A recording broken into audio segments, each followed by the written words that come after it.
अजमेर शरीफ का खादिम कह रहा है कि जो नुपुर शर्मा की गर्दन लाएगा उसको वो अपना सब कुछ दे देगा और खुद सड़क पर चला जाएगा। अजमेर शरीफ के खादिमों की संस्था अंजुमन सैयद जागदान ने सलमान चिश्ती के बयान से खुद को अलग कर दिया। अंजुमन सैयद जागदान ने कहा कि जो लोग ऐसे बयान दे रहे हैं वो उनकी निजी जिम्मेदारी है, कौम या बिरादरी से उनका कोई लेना देना नहीं है। रानी कौम हालात किस तरह से गुजर रहे हैं, मुल्क के भी और बिरादरी के भी और कौम के भी, तो किसी किस्म की ऐसी वीडियो न डालें जिससे कि सांप्रदायिक सौहार्द खराब हो और हमारी कौम पे दबिश हो। अगर आप कोई किसी किस्म की क्लिप डालेंगे तो उसके जिम्मेदार आप होंगे, ना कि पूरी बिरादरी होगी। इस बीच पुलिस ने यह कहा है कि खादिम सलमान चिश्ती आदतन अपराधी।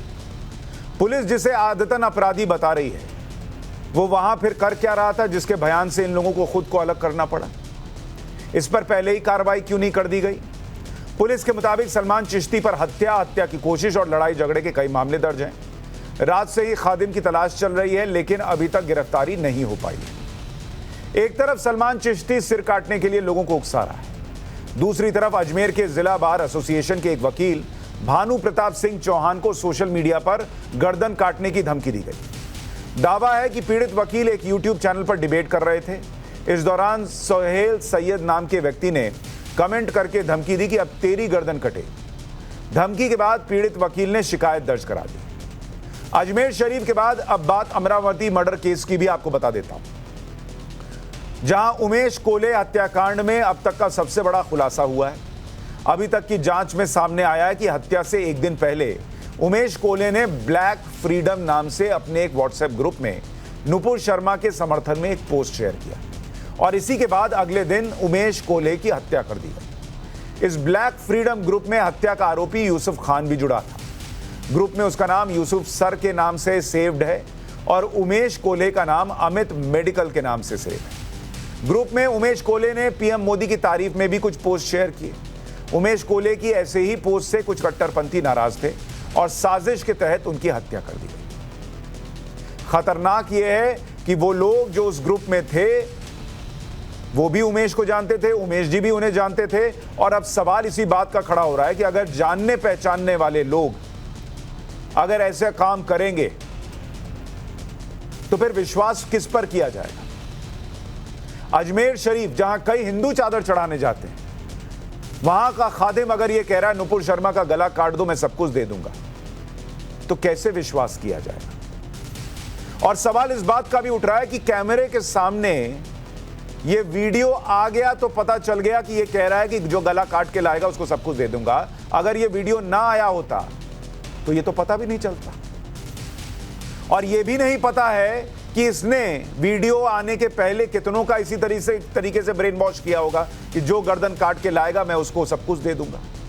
कितनों के दिमाग में इसने जहर भरा ये पता नहीं, और ऐसा जहर कितनों के दिमाग में चल रहा है ये भी पता नहीं।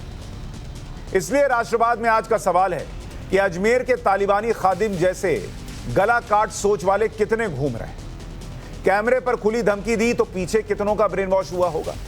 अगर फिर किसी का गला कटा तो जिम्मेदार कौन होगा? मस्जिदों से देश में सौहार्द वाली अपील कब होगी? क्या गंगा जमुनी तहजीब की ताली एक तरफा है? मुस्लिम संगठनों की देशव्यापी चुप्पी डेंजरस नहीं है क्या? कन्हैया और कोल्हे के लिए मुस्लिम संगठनों का मार्च कब होगा? इस पर चर्चा करने के लिए हमारे साथ असगर खान जुड़ रहे हैं, वकील हैं, अयाज अहमद राजनीतिक विश्लेषक जुड़ रहे हैं, मुफ्ती वजाहत कासमी इस्लामिक स्कॉलर जुड़ रहे हैं और गुलाम हाफिज सरवर इस्लामिक स्कॉलर हमारे साथ है। आप सभी का बहुत बहुत स्वागत है। सरवर भाई, ये जो चल रहा है ये धीरे धीरे अब लोगों को बहुत खतरनाक लगने लगा है। जान पहचान के लोग इस तरीके से हरकतें कर रहे हैं, मारने की धमकी दे रहे हैं, कोई मार भी दे रहा है। और अब अजमेर शरीफ के एक खादिम का वीडियो आए जिसमें वो कहे कि नुपुर शर्मा की गर्दन काटने वाले को सब कुछ दे दूंगा। पता नहीं इसने कितनों का ब्रेन वॉश किया होगा। ये कितना खतरनाक होता जा रहा है और ये क्यों हो रहा है?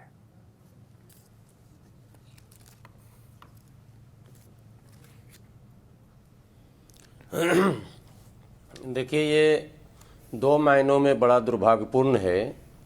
एक तो इस तरह की सोच अगर पूरे मुल्क में कहीं भी है, किसी भी जगह है, तो वो चिंता का विषय पूरे देश के लिए। ये मामला केवल हिंदू मुसलमान का नहीं है, उससे कुछ और आगे ऊपर उठकर सोचने का मामला है। ये देश का विषय है, देश की एकता, अखंडता, और जिस एक शब्द की दुहाई बार बार हम देते हैं, गंगा जमनी तहजीब, उसका समूल नाश करने का भी मामला सामने आ रहा है इसमें। दूसरा दुर्भाग्यपूर्ण यह है कि जिस जगह से ये वीडियो आया है, अजमेर शरीफ, जहां पूरे भारत के लोगों की आस्था है, निसंदेह मैं समझता हूं कि जितने मुस्लिम वहां जाते हैं उससे कम कहीं भी हिंदू भाई वहां नहीं जाने वाले हैं। तादाद बल्कि हिंदू भाइयों की कुछ ज़्यादा भी कही जा सकती, और श्रद्धा लेकर जाते हैं, वहाँ से मुरादें पूरी होने की सोच कर जाते हैं। और वहाँ पर बैठे लोग दाएं बाएं, हालांकि ये कोई जिम्मेदार व्यक्ति तो हमें नहीं लग रहा चेहरे मोहरे से, और मैंने कभी तो इसका नाम भी नहीं सुना, लेकिन बहरहाल है तो उसी दरगाह के आसपास खादिमों की सूची में नाम है। अगर ये और भी ज़्यादा चिंता का विषय है, विशेषकर सूफ़ी और संत और क्या कहते हैं हमारे जो औलिया किराम के आस्ताने हैं, वहाँ बैठे लोग वो तो प्यार और प्रेम की बात करने वाले लोग होते हैं। वहाँ से अगर नफ़रत की बात, वो भी इस तरह की नफ़रत की बात, वाकई ये चिंता का विषय है। और एक शब्द आपने कहा था कि मुस्लिम संगठनों की चुप्पी, देखिए मुस्लिम संगठनों में चुप्पी तो भी मैं कह नहीं सकता हूं, क्योंकि लगातार इन लोगों की मीटिंगें तो चल ही रही हैं। हाँ, सामंजस्य का बड़ा अभाव है, और पता नहीं क्यों नहीं एक जगह जमा होते हैं और एक पॉलिसी पर पूरे देश को। अब अगर ये खुद टुकड़े टुकड़े में मीटिंग करेंगे तो देश में टुकड़े टुकड़े गैंग सक्रिय हो जाएगा। आप बरेली में अलग मीटिंग हो रही है, देवबंद में अलग मीटिंग हो रही है, बम्बई में अलग है, जयपुर में अलग, हैदराबाद में अलग, तो ये चिंता का विषय है।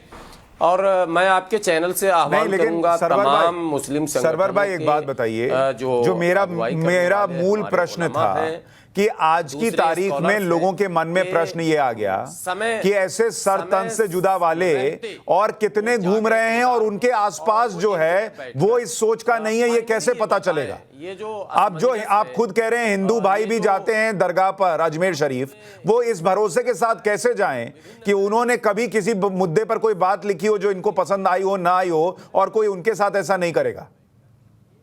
पूरे देश से करें, विशेषकर मुस्लिम समुदाय से करें।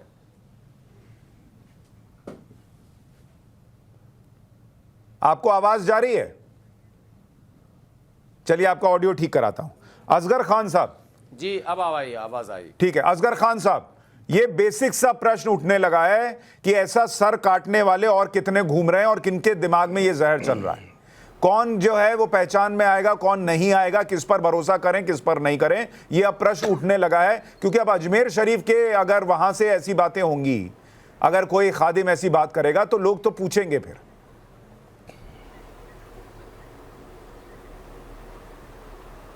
देखिए, हमारे मुल्क का जो कानून है और जो हमारा संविधान है वो इन तमाम चीज़ों का इलाज करने के लिए काफ़ी है। सवाल इम्प्लीमेंटेशन का है। अब आप ये भी हो सकता है कहें कि भाई जो बड़े ग्रुप में और हजूम की शक्ल में लोग आ जाते हैं उनका क्या करें? सब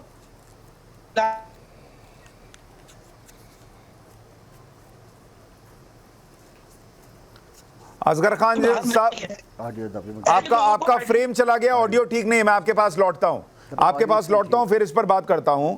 वजाहत कासमी साहब, ये कितनों के दिमाग में ये है, ये कैसे पता चलेगा? औरों के दिमाग में है या नहीं, ये कैसे पता चलेगा? और ये क्यों है दिमाग में, ये समझ में नहीं आ रहा। एक तरफ टीवी डिबेट्स में लोग बैठकर कहते हैं कि हम संविधान को मानते हैं, दूसरी तरफ ये वीडियो सामने आता है और ऐसी कई घटनाएं सामने आती हैं।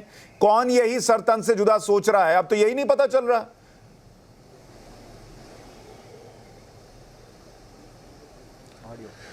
जी मेरे भाई, बात ये है कि ये जो आप सवाल कर रहे हैं ये भी अब एक परंपरा बन के रह गई है कि टीवी डिबेट में आना, उसकी निंदा कर देना, मजम्मत कर देना, ये भी एक कारोबार सा बन गया है। लेकिन ये एक माइंडसेट है जो आप बता रहे हैं, जैसा कि सलमान चिश्ती ने बयान दिया है और कन्हैया लाल जी की हत्या हुई है, ये उमेश जी की हत्या हुई है।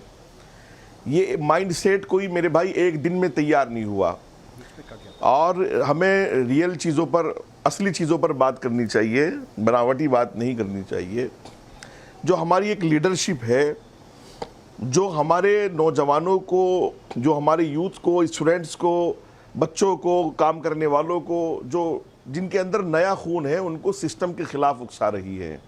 अब मेरे जितने पैनलिस्ट भाई हैं वो नहीं नाम ले सकेंगे तौकीर रज़ा साहब का कि उनके उल्टे सीधे बयान आते हैं, असदुद्दीन ओवैसी साहब का, या जैसा वो बूंदी में मुफ्ती नदीम बोल रहे थे, या ये अब सलमान चिश्ती। अभी तो मैं दरगाह के खादिम का बयान सुन रहा था, वो कह रहे थे कि साहब ये नशे में दिया गया बयान है। तो ये देखिएगा कि ख्वाजा माइनुद्दीन चिश्ती अजमेरी रहमतुल्लाह अलैह जो दीन के इतने बड़े मुहाफिज के हज़ारों साल तक उनका नाम जिंदा है, उनकी दरगाह के खादिम अब नशे भी करेंगे, शराब भी पिएंगे, ये भी दुनिया के सामने आ गया। तो इनके चरित्र और हैं, इनकी शक्लें और हैं, और ये इस्लाम वाले लोग नहीं हैं। इन्होंने इस्लाम के ओढ़ने बिछोने को, इन्होंने इस्लाम के नाम को अपने खाने पीने के लिए, अपनी ज़ाती मफादात के लिए, अपनी निजी ज़िंदगी को ऐश में गुजारने के लिए इस्तेमाल किया है। एक बात। दूसरी बात यह है कि आप उदयपुर की घटना को देख लीजिएगा और अमरावती की घटना को देख लीजिएगा कि दोनों में जब तक NIA इन्वॉल्व नहीं हुआ, दोनों की हकीकत सामने नहीं आई, और अमरावती मामले को तो पूरा बिल्कुल ढका छुपा दिया गया था। तो मेरे भाई ये सारी चीज़ें जो हो रही हैं सरचंद से जुदा वाली, मैंने तो कभी ज़िंदगी में सोचा भी नहीं था कि इस मुल्क में ये नारा लगेगा और इसको ये प्रैक्टिकल भी इसको करके दिखा देंगे। चूँकि ये नारा पाकिस्तान में एक तंजीम है, तहरीक लब्बैक या रसूल अल्लाह, जो वहाँ दहशतगर्दी का संगठन, खुद पाकिस्तान दहशतगर्दों का मुल्क है, उन्होंने भी उसको दहशतगर्द माना है, उसका नारा है सरतन से जुदा। और मैंने वो वीडियो देखी है उदयपुर वाले लड़कों की, उन्होंने वो वीडियो बनाई कत्ल करने से पहले भी और कत्ल करने के बाद भी, और उसमें भी लब्बैक या रसूल अल्लाह का। मैं इन अपने इस्लामिक स्कॉलर से ये बात कहना चाहता हूँ कि क्यों इनको इस्लाम से खारिज नहीं करते सलमान चिश्ती जैसे लोगों को। और फिर वो उदयपुर वाले वीडियो में कह रहे दुआओं में तुम्हें याद नहीं रखा जाएगा, तुम्हें लानतों में याद रखा जाएगा, तुमने अल्लाह के, उसके रसूल के और मुसलमानों के नाम को गंदा किया। मेरे अल्लाह का और मेरे रसूल का ऐसा कोई पैगाम नहीं है जो हम किसी का सर कलम कर देंगे। खबरों के पीछे की खबर पहुंचाते हैं हम, आपकी आवाज को मुद्दा बनाते हैं हम। टाइम्स नाउ नवभारत को YouTube पर लाइव देखिए, सब्सक्राइब करिए और बेल आइकन जरूर दबाइए।